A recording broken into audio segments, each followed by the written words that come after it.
Cette vidéo n'est pas sponsorisée par Uppercut Édition.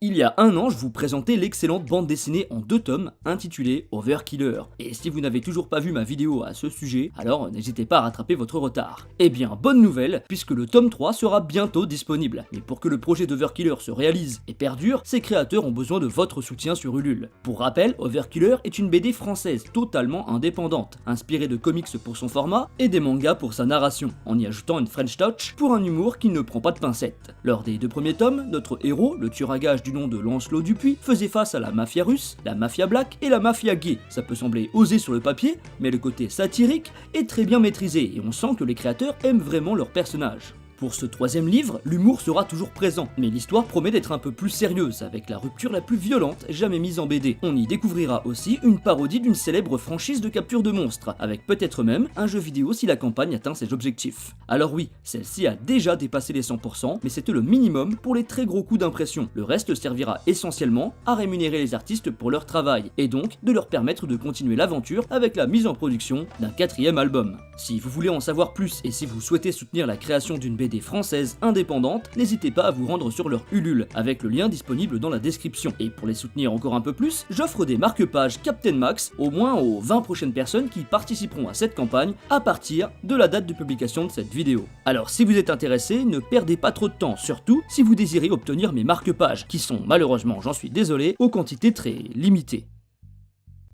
Hey, salut, c'est Max. Enfant des années 90, j'ai baigné dans un tas d'œuvres présentant des personnages anthropomorphes, les mascottes de jeux vidéo comme Sonic, évidemment, mais surtout d'innombrables personnages de films d'animation, à la Disney, et de multiples dessins animés s'inspirant des Tortues Ninja. Les motards de l'espace, Street Sharks, Bucky O'Hare, les singes de l'espace, j'en passe et des meilleurs. Et même dans ma série animée préférée, Batman, certains des vilains très charismatiques étaient des monstres ou animaux humanisés. Du coup, forcément, j'ai un attrait tout particulier avec les bestioles dotées de réactions humaines. C'est pourquoi, encore aujourd'hui, la licence des Tortues Ninja me tient toujours autant à cœur. Et s'il y a 2 personnages pour lesquels j'ai beaucoup d'affection, c'est bien ceux du binôme indissociable composé de Bebop et Rocksteady. 2 antagonistes qui, je trouve, sont injustement mal aimés et souvent sous-exploités par leur auteur. C'est donc dans le but de redorer leur blason que j'ai décidé de leur consacrer cette vidéo.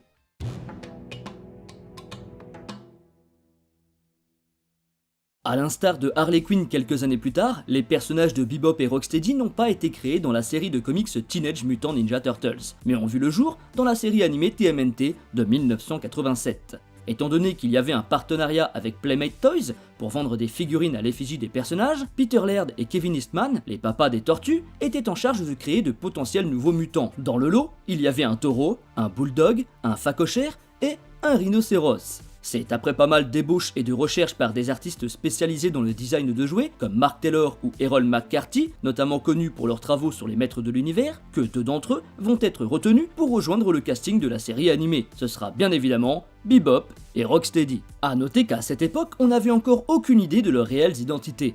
Au départ, on pouvait même voir sur l'un des croquis de recherche que le sanglier des savanes s'appelait Hoglow, soit mâchoire de porc en anglais. Leurs pseudonymes sont finalement devenus Bebop et Rocksteady, issus de 2 genres musicaux, un sous-genre du jazz pour l'un et du reggae pour l'autre. Ils apparaissent finalement quelques mois plus tard dans les pages de comics, en 1988, au sein de la série Teenage Mutant Ninja Turtles Adventures, avec une histoire reprenant celle des épisodes animés. Mais ces derniers resteront rattachés aux séries de comics Adventures, créées pour les enfants, et jamais dans les séries principales, un peu plus matures. Mais peu importe, car lorsque j'étais enfant, pour moi, les Tortues Ninja, c'était seulement les dessins animés, donc Bebop et Rocksteady étaient des personnages très importants à mes yeux, au point de posséder les figurines que je faisais s'affronter avec mes tortues en plastique. Mais lorsque j'ai découvert le second film Tortues Ninja de 1991, quelques années après avec la location de la cassette VHS, je fus très surpris de découvrir que les 2 grosses brutes sans cervelle de l'histoire n'étaient autres que Tokka et Rahzar.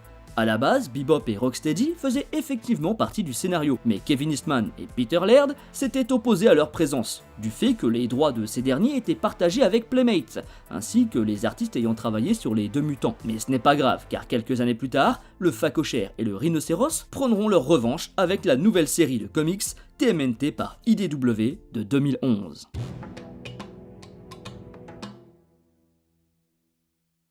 Attention, à partir de maintenant, je vais spoiler quelques intrigues importantes, essentiellement autour de l'une des tortues. Alors si vous souhaitez découvrir cette histoire par vous-même, surtout avec l'arrivée très prochaine de l'édition intégrale de TMNT par iComics en français, je vous laisse quitter la vidéo dès maintenant. Lorsque j'ai découvert la nouvelle série Tortue Ninja par IDW, publiée en France par iComics en 2018, je m'attendais bien évidemment à retrouver nos deux compagnons, cependant je ne me doutais absolument pas qu'ils allaient être aussi cool et si violents. Habitué à deux gros ratés ne servant qu'à faire le sale boulot de Shredder, qui se serait douté qu'ils seraient les plus redoutables adversaires des tortues, au point d'être les seuls ayant réussi à briser l'une d'entre elles. Ils font leur première apparition dans la micro-série TMNT Raphaël, dans une histoire se situant entre l'épisode 5 et 6 de la série principale. Dans celle-ci, on y découvre les deux punks, encore sous forme humaine, en train de tendre un piège à Raphaël avec l'aide de la mutante Alopex. Mais ces derniers seront très rapidement neutralisés. Et pour ceux qui n'ont pas eu accès à cette micro-série, ils vont les découvrir au sein de leur première apparition de la série principale à partir de l'issue numéro 25, avec un super cliffhanger à la toute dernière page du chapitre, illustré par une magnifique splash page montrant la monstrueuse transformation de Bebop et Rocksteady. C'est au cours des deux issues suivants qu'ils feront face aux quatre frères dans un combat qui faillit se terminer en soupe de tortue, avant que les deux animaux de la savane soient stoppés par l'éboulement d'un mur ou un peu plus tard par une grenade. C'est moins d'une dizaine de chapitres plus tard qu'ils reviendront en force pour tenter une fois de plus d'écraser les reptiles adeptes de ninjitsu. Cette fois-ci encore, ces dernières sont bien accompagnées puisqu'elles sont aidées des Mutanimals, un groupe de mutants formé par Hold Hob.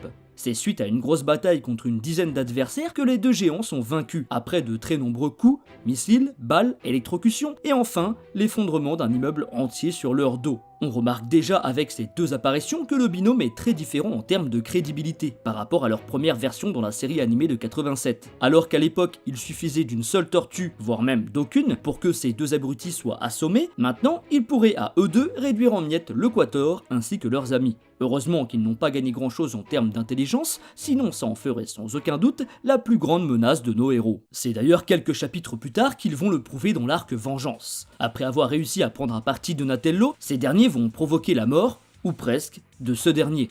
Car malgré la très grande résistance de sa carapace, il va subir la puissance démesurée de ses assaillants, et surtout celle de Rocksteady et de son marteau qu'il nomme Juniper. Suite à la défaite de Shredder et de son équipe face à Splinter, on ne reverra plus les deux titans avant une bonne quarantaine de chapitres au sein de la série principale. Mais il y aura cependant deux autres mini-séries qui leur seront consacrées. La première du nom de Destroy Everything et la seconde de Hit the Road. J'ai d'ailleurs très hâte de lire ces deux séries qui devraient normalement voir le jour en France chez iComics dans leur prochaine édition TMNT intégrale. Petite dédicace à Destroy Everything qui a eu droit à des couvertures de génie. Si on relit les 5 couvertures des issues américains, on peut voir que celle-ci forme une sorte de boucle sans fin qui représente exceptionnellement bien la série puisqu'elle a pour thème les voyages dans le temps. C'est donc dans ces deux séries, mais aussi dans l'issue micro-série Villains qui leur est consacrée, que l'on en apprend beaucoup plus sur leurs origines et que l'on découvre même leur vrai prénom. Genildo, le punk, et Maxence, l'ancien militaire, étaient deux voyous de bas étage de New York. N'appréciant pas vraiment leur prénom, même si je trouve que Maxence c'était plutôt sympa, mais bon bref. Ils prirent alors les pseudos de Bebop et Rocksteady afin d'être plus cool. Mais après s'être fait virer de leur gang de motards, ils rejoignent le clan des Ninja Foot afin de réaliser quelques missions pour Karai, dans le but d'être choisis par Shredder, afin d'être transformés en mutants et donc de devenir beaucoup plus puissants. Ils réussiront l'ultime épreuve qui consiste à remporter un pugilat entre tous les lascars de Karai. Réussissant à écraser la concurrence, ils auront alors le choix de leur transformation. Et alors que Bebop choisit le phacochère pour ses grands crocs, Rocksteady fait le choix du rhinocéros, en pensant qu'il s'agissait d'un dinosaure, du nom de Rhinosaurus. C'est donc suite à la mutation qu'ils deviennent les deux bras musclés de Shredder, et réalisent les missions où la discrétion doit laisser place à la force brute. Bebop et Rocksteady sont donc des personnages auxquels on s'attache très vite, surtout lorsqu'on est lecteur de comics, car en plus de leur côté drôle et fun, de par leurs bêtises, ils restent de redoutables adversaires pour les tortues. Et leurs apparitions laissent toujours place à un doute quant à leurs actions. Ils peuvent aussi bien écraser de la tortue en un rien de temps que de se taper dessus à cause d'une chamaillerie d'adolescents.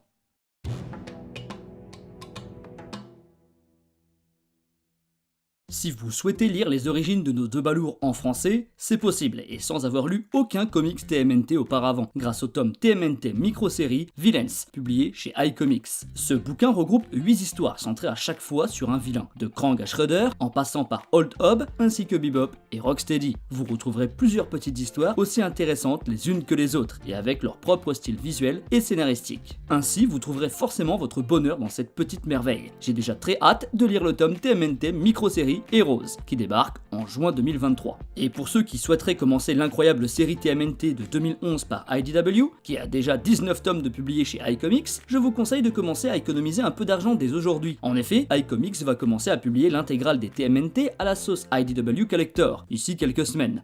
On retrouvera alors toute la série déjà publiée, mais avec en plus toutes les micro-séries, les tie-in et etc. Et tout ça dans l'ordre chronologique. Ce sera donc le meilleur moment pour vous lancer dans la lecture de l'une des meilleures séries de comics qui existent. Et bien voilà, j'espère que cette vidéo vous aura plu, car personnellement ça faisait un moment que j'avais envie de refaire une vidéo sur l'univers des tortues, et c'est un réel plaisir d'avoir fait cette vidéo sur Bebop et Rocksteady, qui font clairement partie de mes personnages préférés de l'incroyable et riche univers qu'est celui des TMNT. Si vous souhaitez soutenir la chaîne, vous pouvez liker, commenter et partager la vidéo, mais aussi me suivre sur Utip, et pourquoi pas même me soutenir financièrement si le cœur et le porte-monnaie vous en disent. Sur ce, je vous dis merci encore et à très bientôt, Terrien.